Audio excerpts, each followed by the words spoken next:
주님께서 여러분과 함께 루카가 전한 거룩한 복음입니다.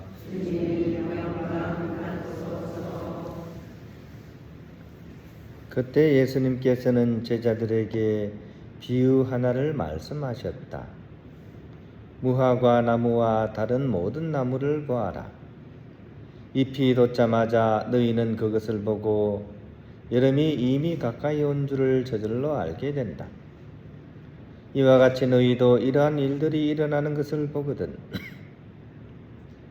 하느님의 나라가 가까이 온 줄 알아라. 내가 진실로 너희에게 말한다. 이 세대가 지나기 전에 모든 일이 일어날 것이다. 하늘과 땅은 사라질지라도 내 말은 결코 사라지지 않을 것이다. 주님의 말씀입니다. 평안됩니다. 네, 이제 겨울 같죠, 그죠?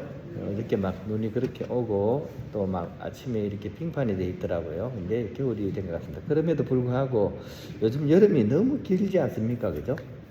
지구 온난화 때문에 기름이 이렇게 여름이 굉장히 이렇게 길어졌습니다. 사실은 심각한 일이죠, 그죠? 이러면서 지금 북극과 남극의 그 모든 얼음이 지금 녹고 지금 이렇게 기상이변이 계속 이제 속출하고 있습니다. 그런데 오늘 복음에 이제 예수님께서 여름 비유를 드시는데 예수님 시대 때는 오히려 여름이 길면 더 좋았을 것 같기도 해요, 그죠? 왜냐하면 이때는 뭐 전기가 있나 뭐가 있나 겨울이 길고 추웠잖아요, 그죠? 지금은 막 어디 가나 보일러 틀어놓고 뭐 온풍기 틀지만 옛날에는 오로지 나무만 그죠 땔감이었잖아요. 그러니까 얼마나 추웠겠습니까? 그런 거 보면 이제 여름은 이 당시에는 굉장히 좋은 시절이고 축복의 시간일 수가 있습니다. 빛이 정말 찬란한 계절이고 또 과일이 막 이렇게 익어가는 시기이고 추수와 수확을 준비하는 그런 때가 바로 여름이었던 것이죠. 오늘 복음은 바로 그 비유를 통해서 하느님 나라를 설명하고 있습니다. 즉 여름이 되어가지고 과일이 그렇게 탐스럽게 예쁘게 익어가듯이 우리도 그렇게 익어가는지를 우리에게 묻고 있습니다. 우리가 정말 하느님 나라에 들어가기에 합당하도록 우리가 영적으로 그렇게 성숙해 가고 있느냐라는 그런 질문으로 우리가 읽어도 되겠다는 이야기입니다. 성숙을 한다. 이것은 단순히 시간이 흘러간다는 의미가 아닙니다. 특히 영적으로 내적으로 성숙한다 하는 것은 나이하고 상관이 없습니다. 나이가 어린데도 불구하고 영적으로 내적으로 굉장히 성숙한 사람이 있고 예를 들어서 뭐 15살에 그죠? 돌아가신 15살이 아니구나. 제가 산수를 잘못했습니다. 어린 나이에 성인이 되신 분들도 있잖아요. 그죠? 이런 분들은 나이는 어리지만 사실은 굉장히 내적으로 영적으로 성숙한 분입니다. 그에 비해서 나이는 많지만 오히려 아이보다 못한 사람들도 많잖아요. 그죠?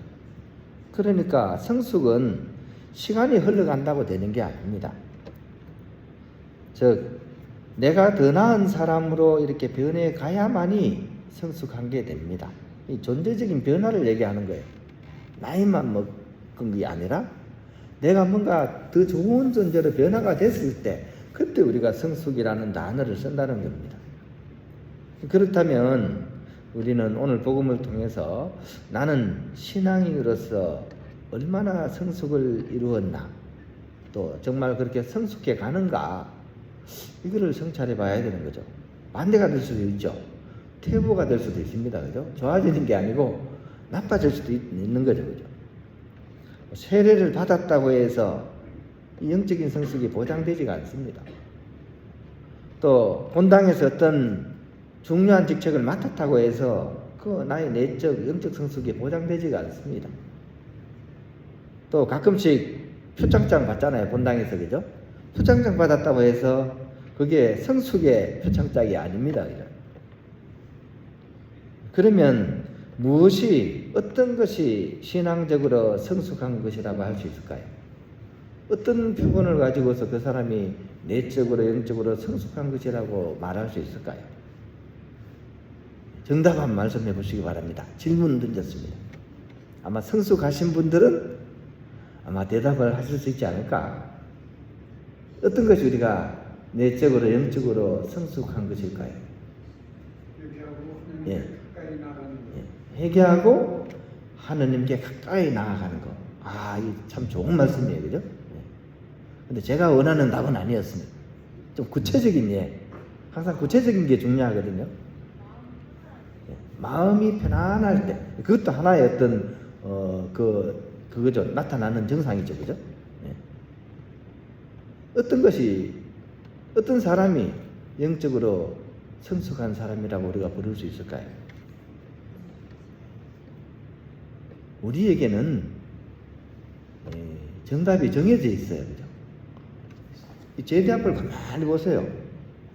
그죠? 왜 제일 가운데 뭔가가 달려있죠, 그죠? 뭐가 달려있습니까?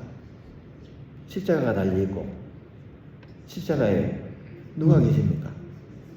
예수님이 계시죠. 이 많은 장소 중에 왜 여기 달아놨을까요? 우리의 모델이시기 때문입니다. 모델. 우리의 호프이시고, 호프는 희망이죠, 그죠?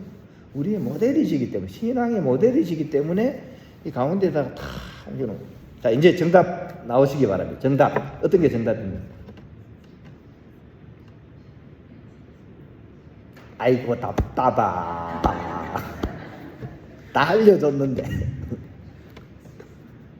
우리가 영적으로, 내적으로 성숙한다는 것은 얼마나 예수님을 내가 닮아 있느냐, 닮아가느냐 하는 겁니다. 확실히 지금 각인시키기 위해서 다시 질문할게요.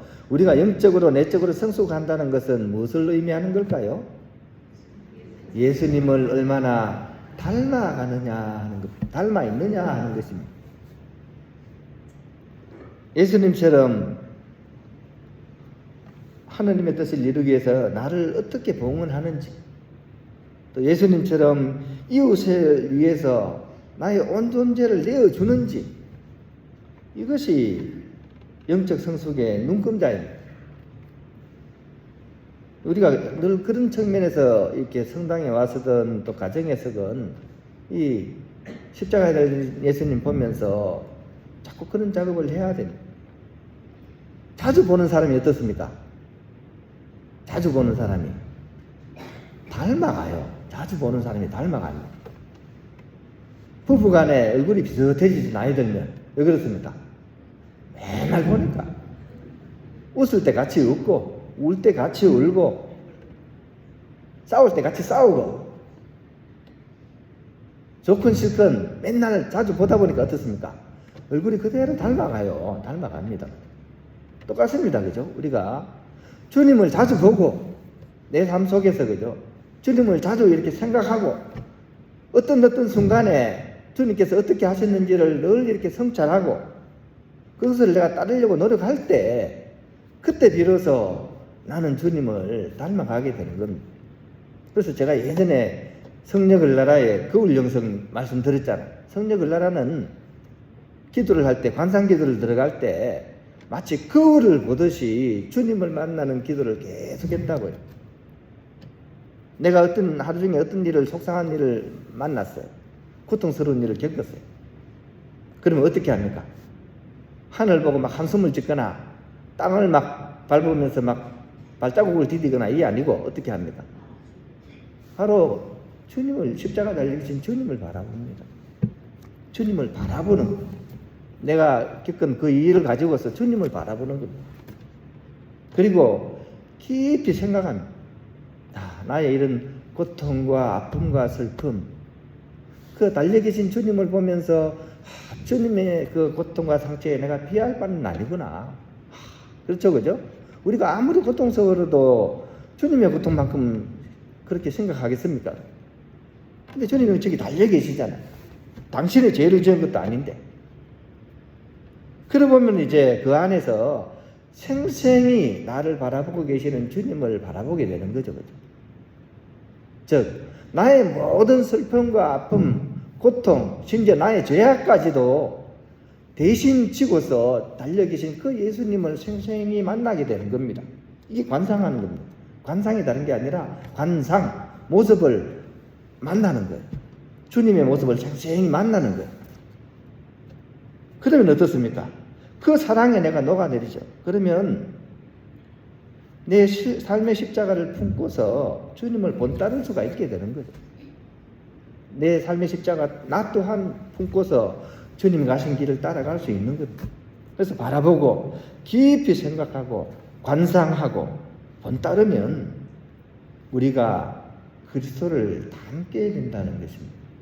또 한 분의 그리스도가 내가 내 삶 속에서 탄생이 되는 거예요.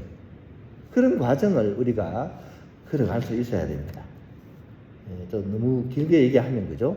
왜 안 끝나나 이러시기 때문에 끝내도록 하겠습니다. 오늘 성경 말씀을 잘 묵상하고 우리 또한 우리의 주님이신 그리스도를 닮은 그런 신앙인들이 되어가야 성숙해 가야 되겠습니다.